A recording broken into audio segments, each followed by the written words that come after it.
Have you ever told someone something you knew was real, only to have them look at you like you were crazy? What happens when the people who love you, who are supposed to support you, don't believe you? Tonight's chapter dives into that unsettling feeling, and it raises a haunting question. If Eva had known what truly awaited her and Luis, would she have stayed? Welcome back to Artie's Ghost House. I'm Artie, your ghostwriter, and this is Chapter 2 of my supernatural novel, The Shadowy Figures of the Aztec Theater. If you're just joining us, this story is inspired by real legends and eerie whispers from deep in the heart of San Antonio, Texas. In Chapter 1, we stepped into the historic Aztec Theater and met Luis, a young man slowly realizing that something dark and unexplainable lingers behind the curtain. Now, in Chapter 2, Best Friends Forever, we meet Eva, Luis's live-in girlfriend. Smart, grounded, and skeptical. But even her strength may not be enough for what's coming. So do what we do here. Turn the lights down. Grab a drink. Settle into your favorite chair. And prepare for a story that will make you question how well you know the ones closest to you, and what might be hiding just outside their view. Before we begin, don't forget to share this video with your fellow ghost story lovers.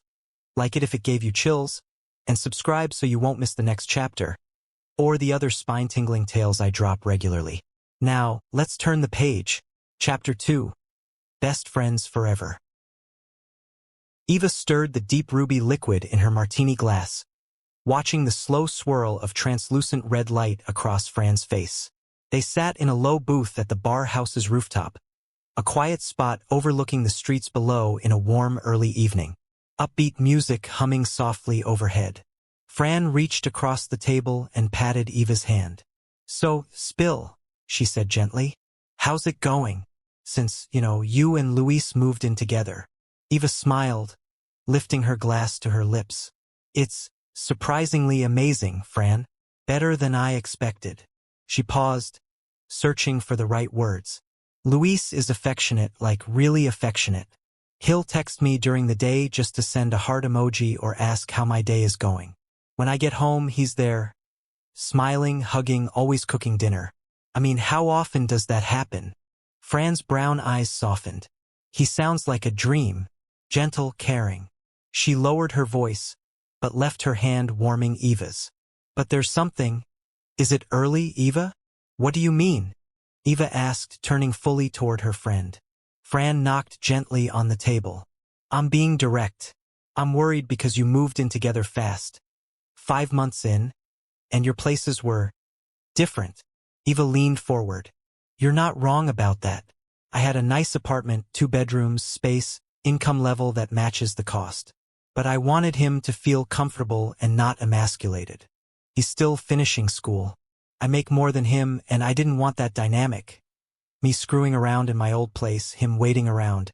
I wanted us to start on his ground, secondary though it may be." "You're a softie. Did I tell you? He took a job as the head of the cleaning crew for the Aztec Theater. It's tough because he has to work graveyard shifts, but they pay really well. He takes a full course load. And he still has energy to, every night." "Well, mornings, ha!" Fran exhaled. "Really? I like him better for that. But it's still a big leap. For both of you." Eva set her jaw. "When you know it's right, Fran, why wait?" Fran nodded, though her voice wavered. "I get it. One thing I've learned? You should follow what your heart is telling you." She hesitated. Why not him in your place? It's so much nicer and spacious." Eva took a sip of her red concoction, then answered softly. "Because I love him too much to use it as a crutch. I know if I started on my turf, maybe he'd feel out of place. Like a kid playing house. I didn't want that. I wanted us to be equals." Fran nodded again, but Eva could see the concern in her eyes.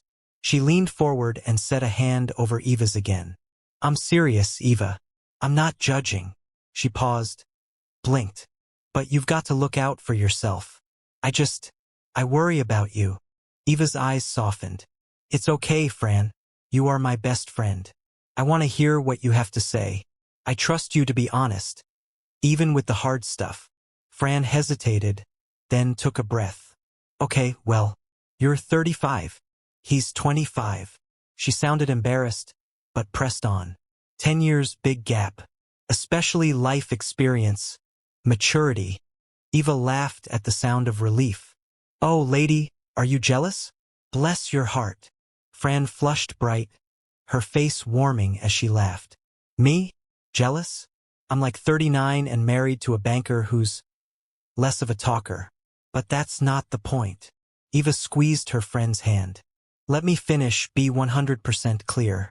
I'm not looking up or down. I'm looking at him. I love where we are. I love how he makes me feel.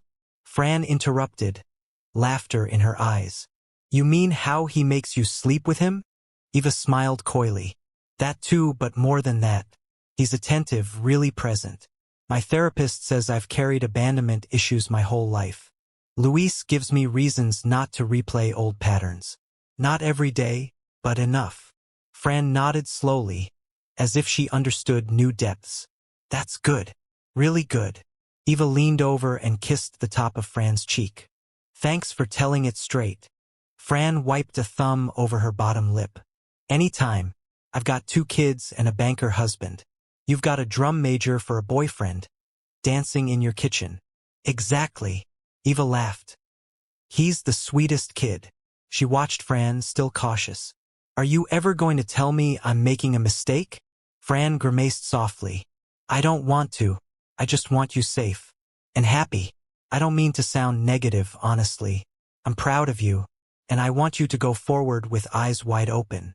Not starry. Eva reached for the glass again. Took a slow swallow. Then tucked her fingertips around Fran's hand. I will. Stars or no stars. A server arrived with fresh drinks, bright crimson again. From the gentleman at that table, he said and walked away. The 2 women giggled like teenage girls but thanked them.